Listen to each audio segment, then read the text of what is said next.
When I was just a baby, I was not even yet 1 year old, my parents decided to take a driving vacation to the East Coast. Subsequently, that was the last driving vacation we ever took as a family. We drove to the East Coast to Washington, D.C., and we took a tour of the White House. In those days, they would let guests walk around the White House. Sounds now like a crazy, terrible idea, but back then, I'm told that times were different. During the tour, my bottle ran out of milk, according to legend. And according to legend, I never cried. I was a terrific baby. That's why my parents tried to have 2 more. And if you ask my brother and sister, each one of us thinks we're the prized child of our parents, which is a testament to my parents, the way they raised us. But the bottle ran out, and I began to hysterically cry during the tour of the White House. And according to this story that's been passed down through generations, somebody just appeared, an angel wearing a lanyard around their neck and identification, who worked at the White House, and asked my parents for the bottle. My parents, frazzled, handed over the bottle. This person disappeared into a door in the wall that nobody saw, and reemerged several minutes later, handed a full bottle to my parents, and said, "When your son grows up, tell him that he had breakfast with President Reagan."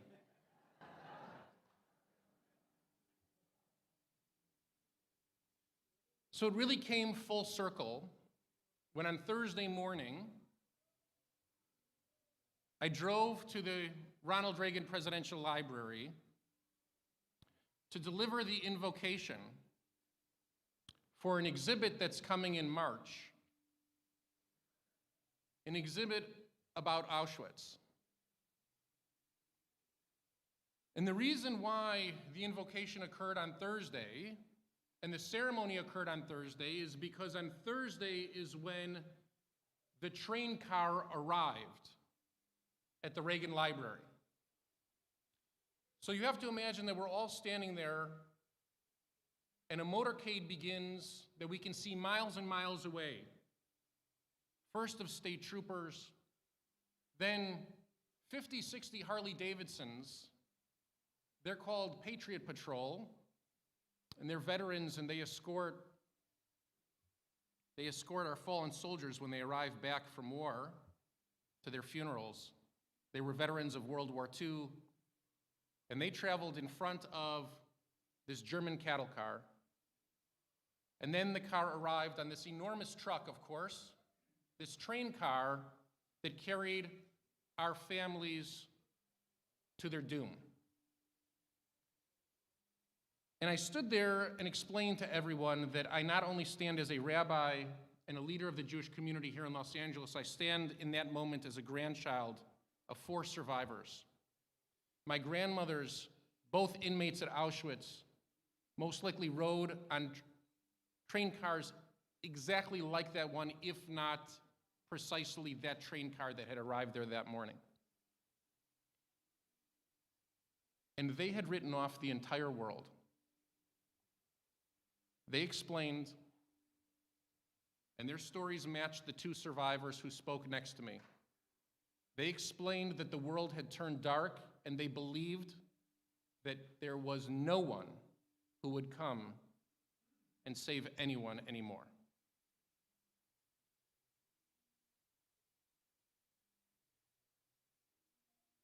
And the survivor who delivered his story, there were 2 survivors, one of them delivered the story that on his final day during the Shoah, when the German Nazis, when they disappeared, they were left in a field, and they had no idea what to do the next day. So they walked through the field, and they encountered soldiers who wore a different uniform. And the patch on their arms was a flag he had never seen, and it bore the colors of red, white, and blue. It's a very similar story to the ones my grandparents told. And somehow, the light of our liberty was able to pierce the fog of that darkness. Somehow the choices and the idea that those brave men showed up to fight a battle far, far away from these shores, to battle tyranny itself, evil itself, should never be taken for granted. There were too few righteous Gentiles, too few Jews saved, too few people who were willing to stand up and scream when the world had turned so evil. And this survivor encountered these brave American soldiers, and he began to speak in Yiddish to them, and he began to speak in German to them. They didn't speak any of those languages, so they told him to wait, they showed him to wait, and for 10 minutes he waited, and they brought back somebody, another soldier, and he thought this person perhaps spoke German or Polish or something. And the man walked up, and he said to him, "Du weißt Yiddish?" He looked at this man from America, with an American soldier with a patch of the flag.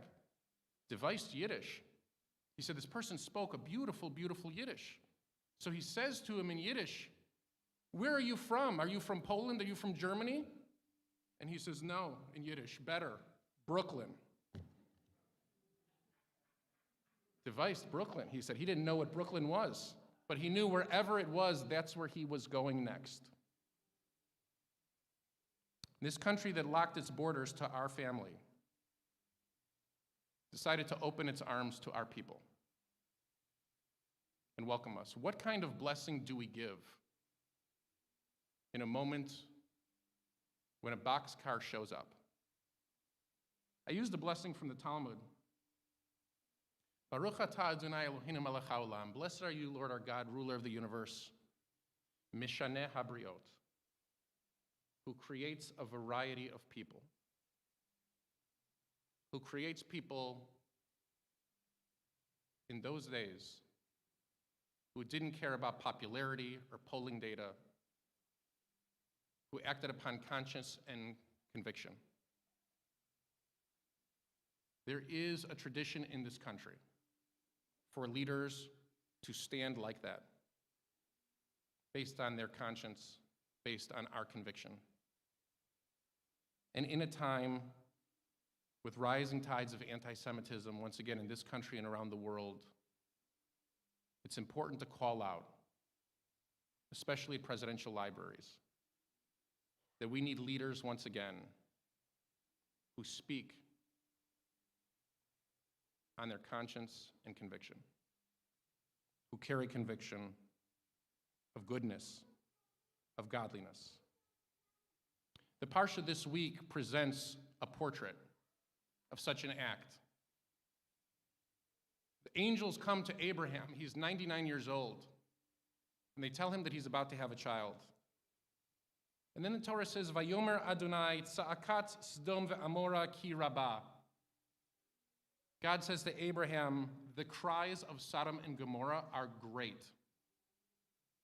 Vayifnu misham ha'anashim, and the angels left, these people left. Ve'alchu Sdom, and they went to Sodom.